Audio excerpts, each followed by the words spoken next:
भीमराव अंबेडकर जी की 66वें महापरिनिर्वाण दिवस के आज के इस कार्यक्रम में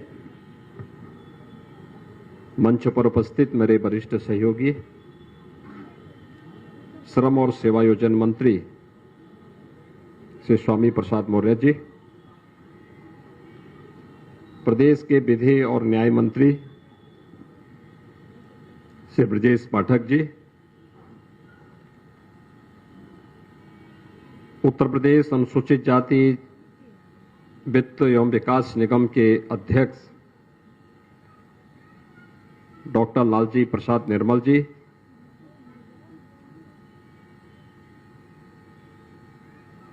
बाबा साहब डॉक्टर भीमराव अंबेडकर केंद्रीय विश्वविद्यालय लखनऊ के कुलपति प्रोफेसर संजय सिंह जी, अंतर्राष्ट्रीय बौद्ध शोध संस्थान के अध्यक्ष भंते शांति मित्र जी,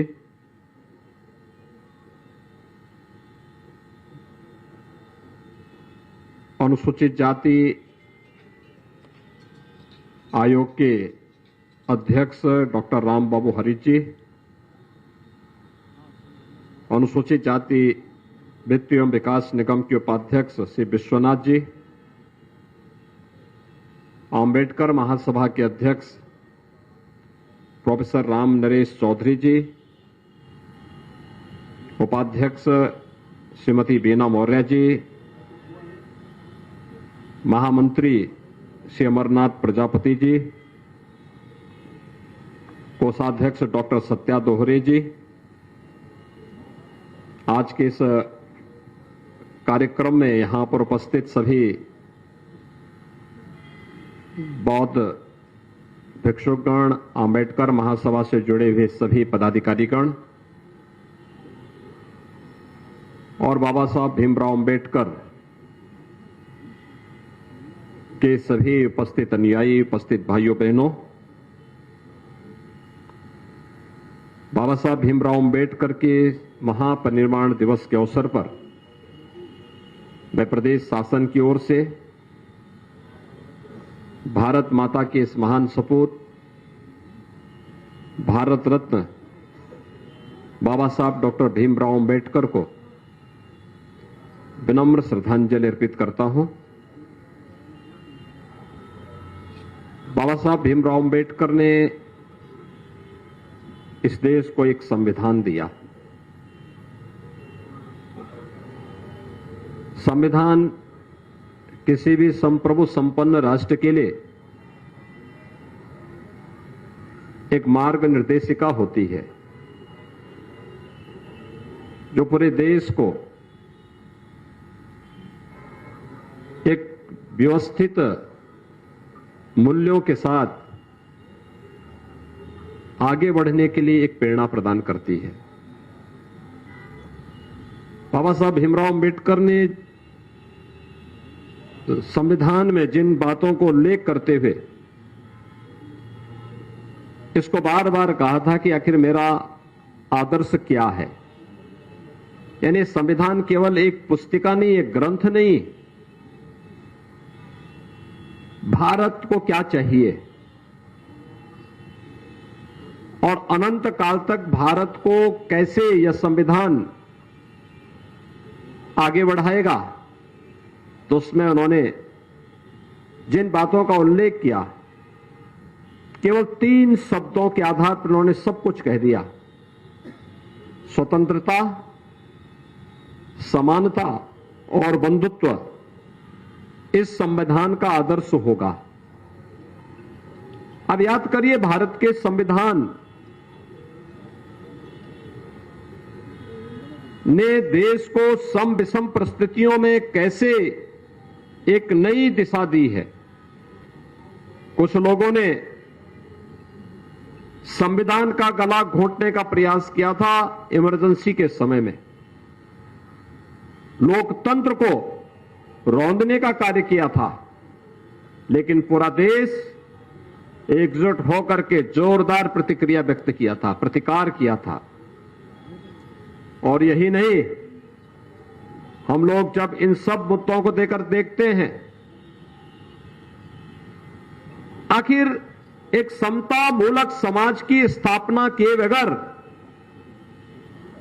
एक सशक्त और समर्थ भारत की परिकल्पना ही बेमानी होगी। और यही कारण है प्रधानमंत्री मोदी जी ने बार बार इन पर हमेशा ध्यान आकर्षित किया और उसके लिए सरकार ने कार्य भी किया। बाबा साहब भीमराव अंबेडकर जी के प्रति सम्मान का ही यह भाव है कि आज पूरा देश 26 नवंबर की तिथि को बाबा साहब भीमराव अंबेडकर के प्रति अपनी श्रद्धा को व्यक्त करने के लिए संविधान दिवस के रूप में मनाता है। बाबा साहब भीमराव अंबेडकर को आजादी के बाद जो सम्मान मिलना चाहिए था, पिछली सरकारों ने नहीं दिया। देश के प्रधानमंत्री के रूप में मोदी जी पहले प्रधानमंत्री हैं जिन्होंने इस देश के अंदर बाबा साहब भीमराव अंबेडकर की भावनाओं के अनुरूप भारत के निर्माण के लिए बिना भेदभाव के समाज के प्रत्येक तबके को शासन की कल्याणकारी योजनाओं के साथ जोड़ने का कार्य किया। बाबा साहब भीमराव अंबेडकर के जुड़े हुए 5 प्रमुख स्थलों को पंचतीर्थ के रूप में विकसित किया। और मैं अंबेडकर महासभा को इस बात के लिए धन्यवाद दूंगा कि अंबेडकर महासभा जिन बातों को लेकर के दशकों से लड़ रहा था कि लखनऊ में भी बाबा साहब भीमराव अंबेडकर का एक भव्य सांस्कृतिक और केंद्र और स्मारक बनना चाहिए, प्रदेश सरकार ने न केवल उसको अपनी सहमति और स्वीकृति दी बल्कि देश के महामहिम राष्ट्रपति जी के कर कमलों से इस कार्यक्रम का शुभारंभ भी कर दिया है। और लखनऊ में ऐशबाग में एक भव्य स्मारक और सांस्कृतिक केंद्र बाबा साहब भीमराव अंबेडकर को समर्पित होने जा रहा है। इस सांस्कृतिक केंद्र और स्मारक में ये केवल एक औपचारिकता नहीं होगी, हम उसमें संविधान की डिबेट भी रखेंगे। हम वहां पर बाबा साहब भीमराव अंबेडकर के साहित्य को रखेंगे। बाबा साहब भीमराव अंबेडकर पर शोध करने वाले शोधार्थियों के लिए स्कॉलरशिप की व्यवस्था करेंगे, उनके रहने की व्यवस्था करेंगे, उनको वहां पर ढेर सारी सुविधाएं देंगे। और अंबेडकर महासभा स्मारक समिति के साथ जुड़ेगा और इस कार्यक्रम को तेजी के साथ आगे बढ़ा करके बाबा साहब भीमराव अंबेडकर के आदर्शों के अनुरूप स्वतंत्रता, समानता और बंधुत्व के लक्ष्य को प्राप्त करने के लिए कार्य करेगा। भाइयों बहनों, आज आप देख रहे होंगे जिन बातों को लेकर के अंबेडकर महासभा ने पिछली बार यहां कहा था कि समाजवादी पार्टी के समय में अनुसूचित जाति, जनजाति और अन्य गरीबों को उनकी जमीनों से बेदखल किया गया और किया जा रहा था।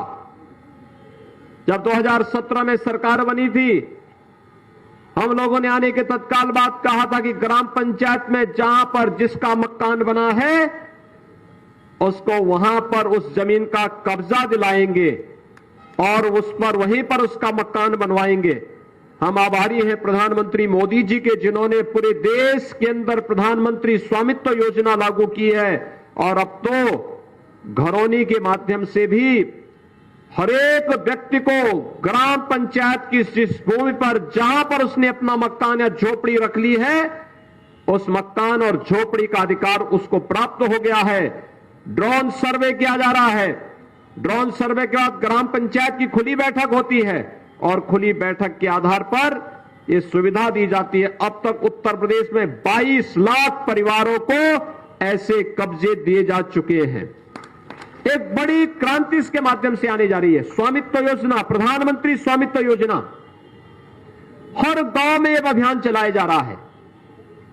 आज अनुसूचित जाति, जनजाति और अति पिछड़ी जाति से जुड़े हुए बच्चों की स्कॉलरशिप समय पर भेजी जा रही है। अब आश्चर्य करेंगे कि वर्तमान सत्र में हम लोग 68 लाख बच्चों को स्कॉलरशिप दे रहे हैं या शुल्क प्रतिपूर्ति देने जा रहे हैं। ये अनुसूचित जाति जनजाति के बच्चों की स्कॉलरशिप को रोकने का काम किसने किया था? 2016 में समाजवादी पार्टी ने कर दिया था।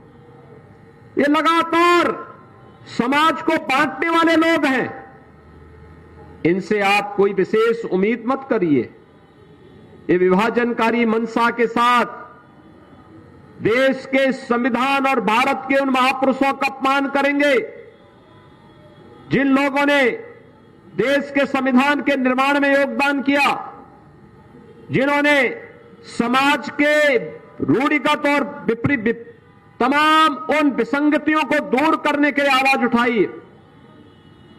कुछ लोगों को अच्छा नहीं लगता और यही कारण है कि बाबा साहब भीमराव अंबेडकर के बारे में भी पिछली सरकारों में जो गलत टिप्पणियां होती थी, आज वे लोग अपने कृत्यों की सजा स्वयं भी भुगत रहे हैं। लेकिन यह देश बाबा साहब भीमराव अंबेडकर के प्रति कृतज्ञता ज्ञापित करते हुए भारत माता के इस महान सपूत के प्रति सदैव सदैव कृतज्ञता ज्ञापित करेगा। आज 66वें महापरिनिर्वाण दिवस के अवसर पर हम सब भारत माता की इस महान सपूत के प्रति उसी कृतज्ञता को निवेदित करने के लिए यहां पर इस स्मारक समिति के इस कार्यक्रम में यहां पर उपस्थित हुए हैं। मैं एक बार फिर से अंबेडकर महासभा को इस कार्यक्रम के लिए हृदय से साधुवाद देते हुए उन्हें आश्वस्त करता हूं कि बाबा साहब भीमराव अंबेडकर के जिस मिशन को लेकर के अंबेडकर महासभा कार्य कर रही है, प्रदेश सरकार लगातार उन कार्यक्रमों के लिए, उन मूल्यों के लिए कार्य करेगी। आप सबके प्रति मैं हृदय से अपनी शुभकामनाएं देता हूं और बाबा साहब भीमराव अंबेडकर के समाज और राष्ट्र को दिए गए उन बहुमूल्य आदर्शों के प्रति उन्हें विनम्र श्रद्धांजलि अर्पित करते हुए अपनी वाणी को विराम देता हूं। धन्यवाद। जय हिंद।